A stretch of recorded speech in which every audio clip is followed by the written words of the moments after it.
bahas lagi. Sopo sing iso nemokno sing jenenge Naqaba Ansab mulai abad 4, 5, 6, 7, 8 sampai pekoh gak nemokno. Beliau yang menemukan. Karena apa? Ini penyebabnya yang harus kita tahu. Sampai terjadi tesis yang muncul begini-begini, ini ada persoalan. Ada persoalan yang baru muncul. Pemikiran yang merusuhi otak-otak masyarakat. Pemikiran yang merusuhi pemikiran-pikiran masyarakat. Keterangan, fasik, ucapan yang salah dan sebagainya merusuhi otaknya masyarakat. Makalah timbul yang namanya di dalam Al-Quran, ya ayyuhalladzina amanu, ya ayyuhalladzina amanu in ja'akum fasikun binaba'in fatabayyan. Kalau kita ini di bumi Allah keluar timbul dan bahasa-bahasa yang tidak pantas, ucapan yang tidak pantas, aran yang tidak pantas dan pas, aran-aran yang kadang-kadang membingungkan kepada masyarakat, tampillah dengan keterangan-keterangan yang ada atau penjelasan-penjelasan yang ada melalui dengan tesisnya Kiai Imaduddin. Wes niku gak perlu kata kira ngene piye. Nah, ini tidak bisa ditinggalkan pula para kiai seluruh yang adil. Penjenengan datang di sini ini karena rata-rata ingin tahu bagaimana Kiai Imaduddin ini. Beliau orangnya masih muda tapi berani. Orang Tuban kalau nyondro tuh begini, Kiai Imaduddin tuh sakti betul orangnya.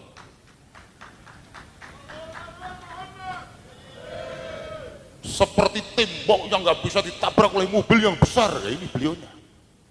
Nek cara wong Jawa wonge gelunak-gelunuk kaya ngono kok hebat temen ya. Lah inilah. Niki nek ora idune Wali Songo ora ana, Pak. Jelas? Ora ana. Nek ora idune wong sing dilakono gak ana mila. Sedaya para kiai, sedaya dari pihak aparat dan lain sebagainya, datangnya PWI dan laskar yang ada di Tuban bukan tujuan apa-apa. Kalau diberikan saran oleh PWI Jawa Timur, golek ana mbahmu, terang ana mbahmu, buyutmu dan lain sebagainya, ojo sampai ditinggal, ojo gudaki wong liya, mbah-mbah iki lho mundak dicolong wong jenenge. Ini beliau yang doktrin saya. PWI tujuannya ngerumus ning lurus nih sejarah, bukan akan membuat kelompok sendiri. Mboten.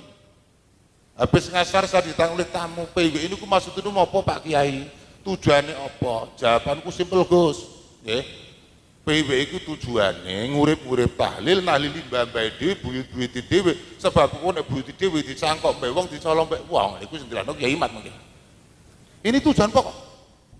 Saya 2015 sudah mengajak kepada santri saya, semua pengurus NU sudah tak kasih tahu. Bingung goleki wong liya-liya tapi bae dhewe gak kenal. Ini naif sekali kalau sampai terjadi terus-terusan.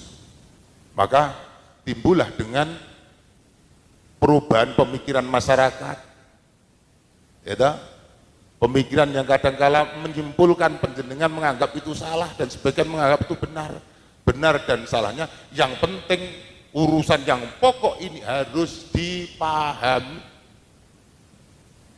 Nah, masalah kitab pun Kiai Imaduddin, sejarah ini harus kita pahami. Terus nggak perlu debat masalah kitab. Pada tahun 1888 ada apa di Indonesia? Pada tahun 1884 ada apa di Indonesia? Pada tahun 1920 ada apa di Indonesia? Pada tahun 1998 ada apa? Pada tahun 1960 ada apa? Pada tahun 1966 ada apa? Ini yang perlu kita pahami.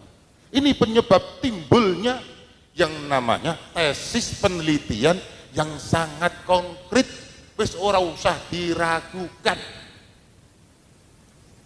Nek dianggap sing jenenge PWI, nek dianggap jenenge Laskar Sabilillah, ini akan membuat kelompok adu domba masyarakat, membuat kelompok akan merusak mikir masyarakat. Yang bilang itu yang membuat rusak. Ini harus dipahami. Membuat fitnah-fitnah, yang membuat yang berbicara itu, yang membuat fitnah. Saya ingat Gus Jami dan Kiai Imat pada tahun 2017 mau runtuhnya HTI saya satu mobil dengan Kiai Said. Kiai, antum kok berani betul sama habaib? Jawaban beliau simple, ya sorry, meskipun aku sendiri mereka semuanya akan salah lawan. Siapa dia ini? Wah, ini di dalam hati saya yang sangat menyentuh hati saya. Masih saya ingat. Lalu saya konfirmasi, Kiai mohon maaf, saya izin, saya mendukung tesnya Kiai Iman. Jawaban beliau nggak saya tunjukkan, tapi oke. Ya guru saya kok Gus, sampai kecil tuh Gus, pondok ini yang mendirikan beliau. Orang suka semuanya tahu. Yang membimbing beliau, aku sampai beliau. Jadi aku tahu bagaimana hidupku kok seperti itu. Sehingga timbul Bapak Ibu dan sebagainya. Jadi datangnya Kiai Iman di sini bukan akan menjadi ucapan ilmuwan yang propaganda, boten. Ngelurusnya sejarah ini lo dilurusne. Mulane kula inget keterangan niku.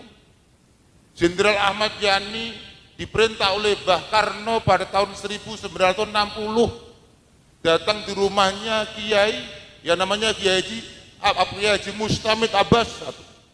Yang dua adalah yang menemui Kiai Khalwi. Yang tiga yang menemui adalah Kiai Zaini. Yang empat adalah yang menemui Kiai Ahmad Zahid.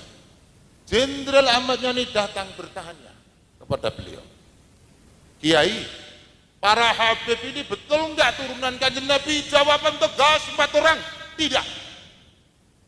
Ini konkret sejarahnya, bukan adu domba. Yang kedua kali ada apa Pak Jenderal? Ini yang bertanya supaya apa? Yang menanyakan adalah Pak Karno. Yang kedua kali karena Mbah Karno menginginkan dia ini bonceng Belanda yang merusak kiai yang ada di Indonesia. Negara kita dirusak. Keinginan Mbah Karno supaya mereka dipulangkan kembali dengan Belanda. Mbah Kiai Mustamid Abbas jawaban, ojo sebagian yo ono sing iso ngaji. Mbok menawa iso mbantu ngulang ngaji nang bangsa Indonesia. Gitu. Sebab nanti kalau dipulangkan akan melanggar azas Pancasila. Namanya seorang pejabat tinggi. Jenderal Ahmad Yani kembali menyampaikan kepada Mbah Karno, ya wis umpamane kiai sing ngendikan ngoten. 1963 sampai 66 membuat ulah lagi. Di Jawa Timur yang namanya Habib Sukarti. Di Jawa Tengah namanya Habib Muso. Di Jawa Barat namanya Habib Aidit, di Kalimantan namanya Habib Bakrobah. Ini gembongnya PKI semua, paham? Ini yang harus kita ketahui. Kalau mereka memang sekarang ini dia ngotot-ngotot, nggak sabar ngotot-ngotot, wah bukti ini jawabannya debat kita tapi Kiai Mudidin sampai debel orang-orang itu kok sampai macam-macam. Serah perlu itu, nggak perlu. Ini yang penting kita Kiai kampung memegang sejarah, terus nggak perlu golek kitab nendi, nggak perlu. Saya Gus dengan Kiai aja ora sampai dengan debat kitab. Kok nek eneng wong aku sing adu dengkul. Saya yang nekai dengan sejarah. Enggak usah khawatir. Wis enggak perlu seperti debat kusir. Adu debat kitab apa disebut debat, enggak perlu. Ada salah satu kiai yang mau basuh masal, enggak perlu. Kalau mau basuh masal, kitab Kiai Ahmaduddin itu dibuka di debat saja, enggak perlu. Kalau kitab yang nilainya tentang ansab pada abad 9, wes gak perlu, itu adalah sejarah yang bodoh. Paham? Paham ya? Wes nek masalah biyen urusan sahabat ya sahabat. Memang kalau memang dia itu sahabat nama Habib, ya silahkan Habib. Tapi rasa digawe Said itu Syarif ini beliau yang terang bisa menjelaskan. Ini saran saya. Makanya saya itu siap sama teman-teman ada 20 kiai menyepakati saya sebagai kasepuan, wes oke, gak apa-apa. Yang penting masyarakat kudu paham. Kula niku pun mboten betah dan niku dibesi tiyang iya aja keras-keras ngaji gak iso aku ngono kuwi ndas. Kuwi kaya sekrup niku abot ora kaprah. Saya itu ngaji berkara mau apa ngaji namanya rutinan di mana-mana. Iya kenapa sampean bicara sekarang kok seperti palu atau wis gak iso ngempet. Biasa sampean lucu iso alun dangdutan ya saya kira tak hilangkan dangdutan saya. Oke. Nah, ini perlu kita pahami nggih. Bapak Ibu yang kami muliakan, simple sejarah ini, ya. Ini sejarah fakta, bukan membuat-buat, bukan mengadu domba, ndak. Supadoso wong Tuban, Bojonegoro, Tuban, Lamongan ben do paham, tapi nek do paham petuk karo tiyang ngoten nggih biasa. Dolan nang ngene ndelok kopi gawe kopi, ya to.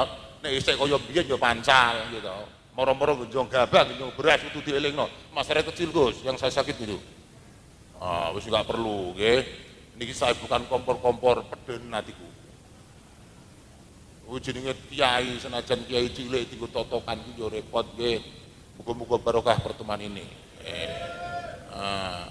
Muga-muga kula panjenengan sami saged menghidupi dengan hati naruri kita ini sesuai dengan konsep Allah Subhanahu wa taala, al yauma naduna kulla unasim bi imamihim. Dan kula panjenengan sami kiai para luhur kita, enggak ada yang lain, gitu. Nah wis kula panjenengan sami lepas dari duriyah, kalau mang panjenengan sami kula panjenengan sami lepas dari gurunya, besok bakal carry di hadapan Allah Subhanahu wa taala, ya ta. Ikdamal kasadil basil. Jadi saat ini panjenengan seperti macan kecaton, ya ora apa-apa sing penting aja gelut, gitu. Monggo sing diobrak diansor ini. Biasa wae debat monggo nggih. Wadah adik saya ki pakai kumis kadung debat ngongkol gak karo-karo ben tambuhno tadu wae. Kurang lebihnya saya mohon maaf, terima kasih atas datanya Kiai Ahmad dan Gus Jamis saya di tempat saya, ya. Niki semoga menjadi tempat yang barokah. Anak turun saya, santri-santri dari barokah. Keranten di saat ini semuanya panjenengan didatangi oleh para wali songo, ditunggan oleh para wali songo. Saya tidak pamer, saya tidak sombong, saya adu debat berjani, ya, ditunggan oleh para wali songo. Jadi PWI, Laskar, semuanya dikawal oleh para wali Allah Ta'ala. Karena benar Allah dengannya. Kurang lebihnya saya mohon maaf. Wallahu muwaffiq ila aqwamit thoriq. Assalamualaikum warahmatullahi wabarakatuh. Yang ketiga mungkin yang ketiga dulu ya, yang Pak Lestario itu terkait dengan klan-klan itu kan banyak sekali. Apakah Mbak Alawi itu menyangkut semuanya? Karena tetangganya ya, Mbak Alawi itu satu klan induk. Dia punya turunan Al-Asgab, Al-Atos, Al-Jubri, bin Syihab, bin Yahya, Al-Idrus Romli, kemudian Al-Aidid, Al-Mutahhar, Al-Munawwar, bin Syekh Abi Bakar. Nah, itu semuanya itu Ba'lawi. Pokoknya supaya enggak buyang, yang dipanggil Habib itu Ba'lawi, kecuali satu Habib di Grobogan, Habib Fadil Grobogan itu dia dari Sunan Giri, tapi dipanggilnya Habib. Sekarang sudah saya ganti jadi Syarif Fadil, ketua atau Rais Surya PCNU Grobogan. Terkait dengan abad 234 itu kan ada cerita atau mungkin pernah mendengar bahwa banyak turun Nabi ke Yaman. Bagaimana menanggapi itu? Karena nomaden tadi. Ya, itu ada orang tua kita ngomong begitu. Itu sudah terbantah oleh banyaknya kitab yang ditulis di Yaman. Jadi pada abad itu sudah banyak kitab yang ditulis mengenai keturunan Ahmad bin Isa. Ada tadi saya sudah sebutkan kitab abad kelima aja itu ada Tahdhibul Ansab, Al-Majdi, Muntaqilatul Talibiyah, Asy-Syajarah Al-Mubarakah, Al-Asili, Al-Fakhri, As-Sabatul Musad, Tahdhibul Ansab, kemudian Umdatul Talib dan An-Nafa' Al-Ambariyah serta Tuhfatul Talib. Itu yang ada di rentang waktu abad ke-5 sampai abad 10 Hijriah. Itu jadi tidak benar kalau misalnya nasab-nasab itu tidak dicatat pada abad-abad itu. Buktinya kitab-kitab nasab banyak, kitab sejarah banyak. Ada kitab Tabaqat Fuqaha Il-Yaman, Al-Iqlil, Al-Hamadani. Itu ada di dalam abad-abad itu yang disebutkan bahwa di situ lagi perang, tidak sampai dicatat, tidak ada. Dan walaupun nomaden, turunan Nabi itu ke Kasamsil Dhahirah, bagaikan siang yang terang kalau bagi orang Arab. Berbeda dengan di Jawa, turunan Wali Songo itu kalau sudah menyembunyikan diri ketahuan malu dia. Wah, itu katanya riwayat doang. Katanya Yai masih turunan Sunan Giri ya. Wah, katanya sih begitu. Itu begitu. Nah, biasaan tradisi orang Jawa. Tapi kalau orang Arab penting bagi mereka itu nasab dan silsilah.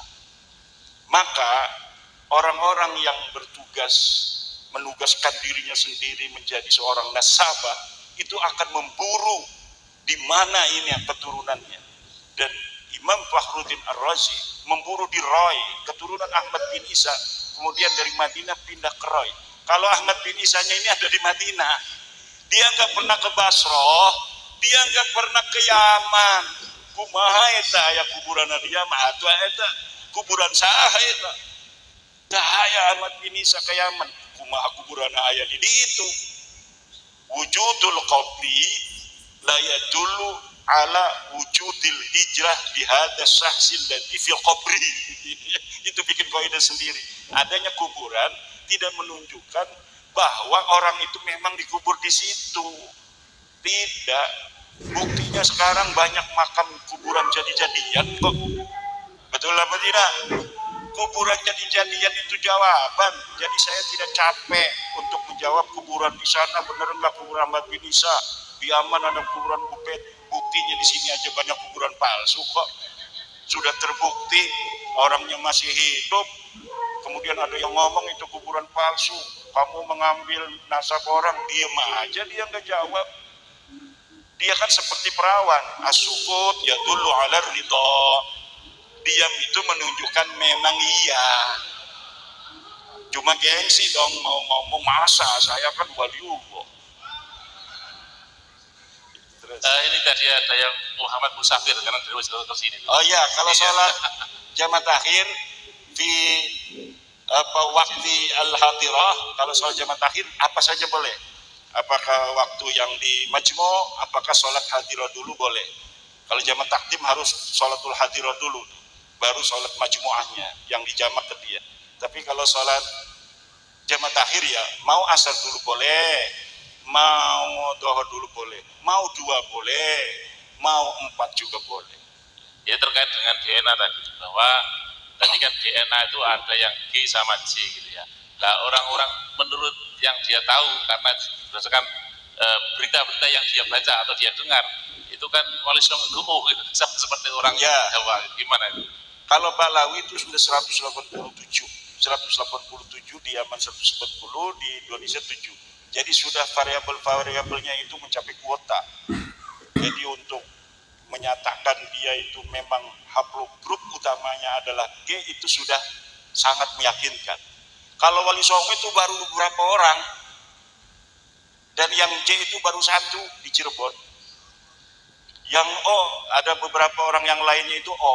Jadi belum banyak yang, makanya ini lagi kemarin sepupu saya tes DNA. Enggak kasih yang gratis sama saya, dia suruh bayar. Kenapa? Dia DPR. Jadi ada orang yang ngasih ke saya beberapa, udah katanya catat yang mau tes DNA saya yang bayarin untuk keluarga wali songo. Hanya beberapa saja, saya nggak kasih kepada yang kaya, biar dia suruh bayar sendiri. Dia udah bayar sama Badan Riset Nasional 8.500.000 kemarin secara lengkap untuk mengetahui DNA dia ini kemana sebenarnya. Nah, karena dia sepupu saya garis lurus.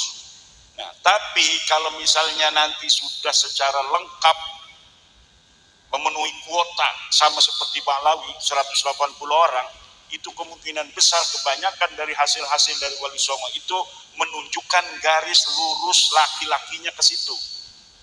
Dan ini belum, jadi kita nanti nunggu. Semakin banyak yang tes DNA, ini semakin baik selain dari usaha dari Gus Jami untuk mengadakan seminar tentang sejarah wali songo. Karena memang ada manuskrip tua-tua ini kan baru sekarang muncul. Madura ini gudang manuskrip tua. Kenapa?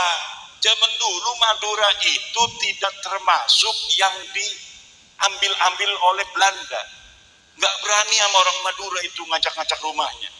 Kalau di Banten itu Gus Jami, saat 1808 Kesultanan Banten dihancurkan. Itu semua manuskrip diambil. Untung masih ada beberapa tentang silsilah sampai 1808 yang masih ada. Tetapi tentang kitab-kitab karangan ulama Banten yang belum dicetak, itu saya menemukannya di Leiden. Saya udah pernah ke Leiden meneliti manuskrip saya ketemu dengan profesor yang ngarang buku tentang Habib Usman bin Yahya. Jadi dengan Habib Usman bin Yahya penulis bukunya, saya sudah ketemu Bapak Profesor Niko Kaptein. Itu di Leiden di sana. Dan di Leiden itu mayoritas adalah manuskrip-manuskrip yang berasal dari Nusantara. Nah, tapi di Madura, alhamdulillah dengan ada kasus nasab ini, dibongkar-bongkar Sunan Gunung Jati itu ketemu tahun 1624. Itu dari Madura, bukan dari Cicerbonan, bukan dari Kanoman, bukan dari Kasepuan, tapi ditemukannya dari Madura. Dari tapal kuda yang semi-semi Madura itu ditemukan banyak sekali kitab-kitab manuskrip. Kemarin Arah 9 Channel menemukan lagi dari Madura lagi. Rupanya orang Madura punya gaya tersendiri menyembunyikan manuskrip sehingga tidak bisa terdata oleh radar Belanda. Karena Belanda ini ingin sejarah Indonesia itu hilang masa lalunya. Agar apa? Mereka dapat untuk membawa bangsa Indonesia sekendak hatinya. Karena dia tidak punya kompas sejarah. Orang yang tidak punya sejarah masa lalu sebuah bangsa, itu akan mudah dikendalikan oleh bangsa lain. Makanya kenapa itu ada bangsa yang sampai bikin-bikin sejarah palsu. Karena sejarah itu penting. Bikin makam leluhur dia, ditaruh angka 1500, udah dia berarti leluhurnya sama Wali Songo. Siapa dulu nih yang menyebarkan Islam? Apakah Wali Songo apa leluhur saya? Tuh lihat tuh, ada makamnya. Kapan ini makam? Ini makam baru direnovasi, dulunya sudah ada, gampang saja. Nah ini yang akan terjadi kalau kita mengabaikan makam-makam leluhur kita. Silsilah dan sanad bagus kita tidak mengunggul-unggulkan nasab. Tetapi kalau kita sendiri tidak tahu nasab kita sendiri sama sekali, itu ada jeleknya. Apa jeleknya? Nanti kita akan ada perasaan masa bodoh terhadap leluhur kita. Padahal yang dibaklawikan itu leluhur kita, tapi karena kita yang gak punya tulisan catatannya, kepada anak kita tidak dititipkan, akhirnya kita merasa itu orang lain. Dan silakan saja siapa yang mau mengambilnya. Jadi sekarang ini saya ada perasaan takut juga masalah nasab ini kita ngomong-ngomong begini. Takut nanti generasi kita jadi baklawi yang mengunggul-unggulkan nasab. Buktinya itu orang mengunggulkan nasab itu sekarang gak ada fuqahanya, gak ada orang alimnya. Baca kitab aja dari kiri ke kanan. Bahaya kan nanti anak cucu kita nggak mau kita naudzubillah min dzalik. Gara-gara kita ingin satu manfaat, yaitu sejarah kita tidak hilang, tapi kemudian eksesnya adalah anak cucu kita menjadi sombong dengan nasab juga.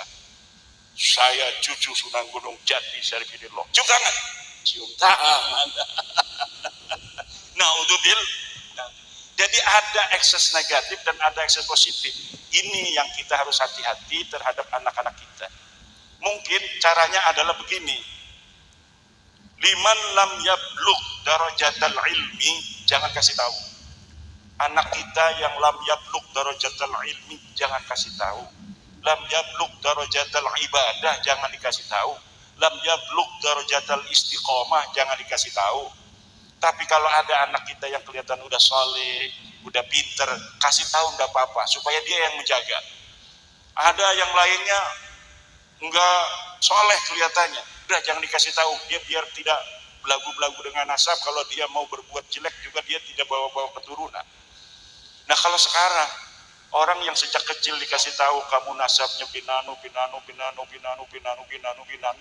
Rasulullah, kemana-mana dia ditanya siapa namamu, langsung disebut sampai Rasulullah. Jadi ada rasa ujub, rasa takabbar fi qalbi. Na'udzubillah, summa na'udzubillah. Kemudian dia ada ta'ala 'alal akharin.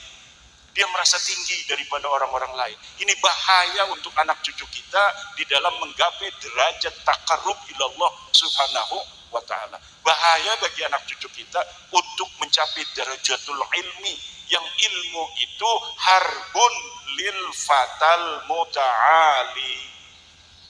ilmu itu musuh perang bagi pemuda yang sombong. Nggak bakal dia naik derajat ilmu kalau dia dalam hatinya ada sombong. Ini kita harus hati-hati juga, Yai Ansori, di dalam membahas masalah nasab.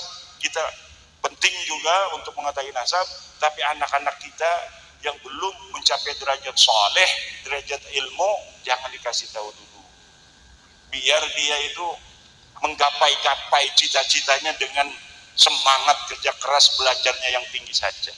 Ada lagi. Alhamdulillah, karena ini kalau saya sudah jamaah takdim